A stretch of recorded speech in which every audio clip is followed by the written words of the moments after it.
Hi everybody, welcome to Cut the Kibble. If you're new to my channel, I really appreciate if you could hit that subscribe button to get my subscribers up. YouTube likes that and it makes me feel appreciative. So my channel is all about getting you off kibble and getting you on home cooking. You know, dogs are our family and they get excited, in my opinion, for two things: when you walk through the door and when you give them their meal. And I was talking to a friend of mine the other day, and she has a puppy, and she said that I take the food up after 6:30 at night.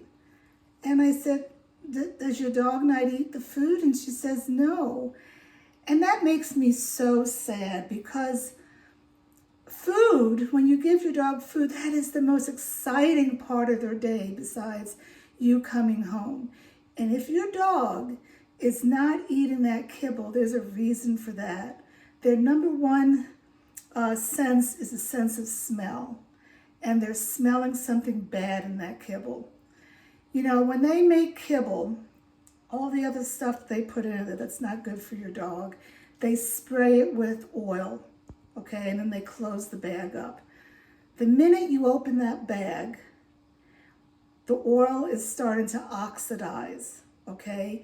And it's making the food go rancid. So you'll notice that halfway through your bag, your dog's not gonna want the food.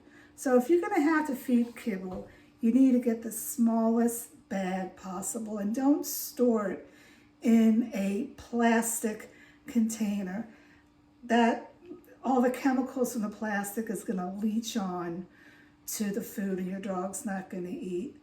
So why not give home cooking a try?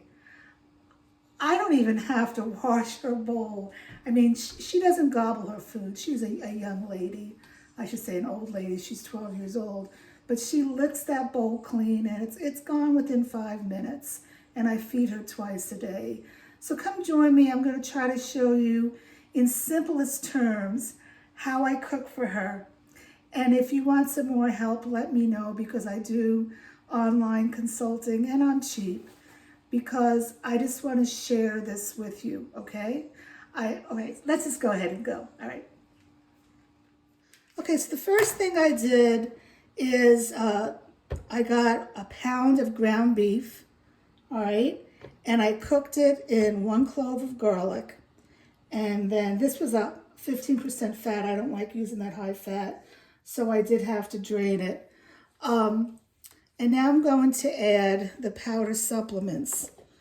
If you home cook, you know, it's very important to use a calcium. And I've been using Animal Essentials for 12 years. And it has directions right on the back. You do 1 teaspoon per pound of protein. So I'm just going to put that in here. All right. And omega fatty 3 acids are very important for dogs, their brain, their hair, their coat. So in here I went ahead and I bought pumpkin seeds, hemp hearts, and flax seeds, and I ground them together, and I always add some to their food. Now you need to keep this in the freezer because it has oils, and oils can go rancid. We just talked about that a little bit ago.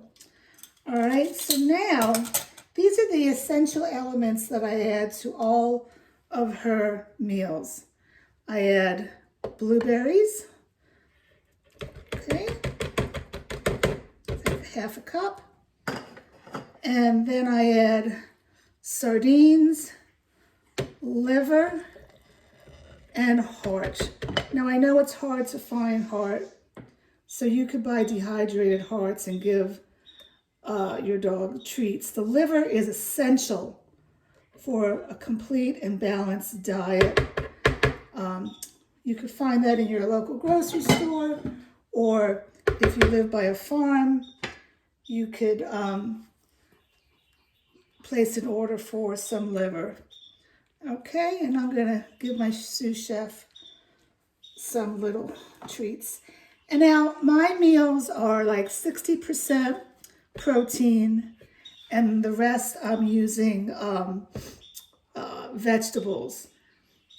You want to use low starchy vegetables because high starchy has the food turn to sugars, and that causes inflammation. The only high starchy food in here is I have butternut squash. Everything else is low starchy. I have asparagus, I have zucchini, and I have collard greens. I do not use spinach that much because in some dogs, and I don't want to find out if it's my dog, sorry, bumped you, it can cause stones because spinach is an oxalate nightshade vegetable. So all I'm going to do here is mix this up.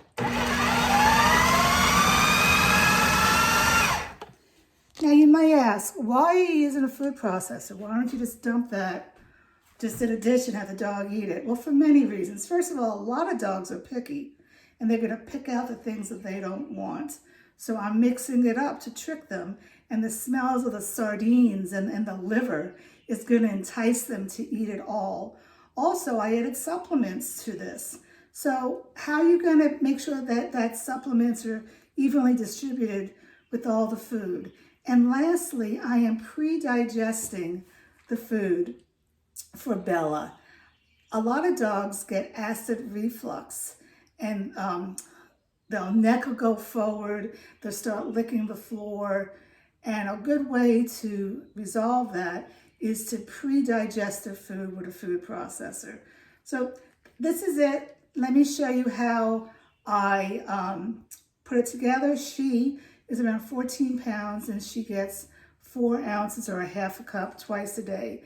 But I rotate. I have like 5 or 6 different proteins. It's important to rotate your proteins. If you're starting out, I would just do 2 proteins. So not to get overwhelmed, I would do like a turkey and a beef. So let me show you how I measure it out.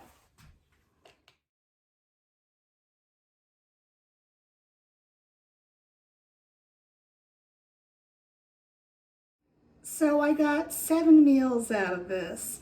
What I'm going to do now is I'm going to put it in the freezer to get frozen, and then once they're all frozen, I'll put it in a freezer bag, label it, and date it. Now I do give supplements at time of feeding. So again, if you have a healthy dog that you want to get off of kibble, send me a message. I'm at cupthekibble@gmail.com, and we can set up an online consultation. All right, take care.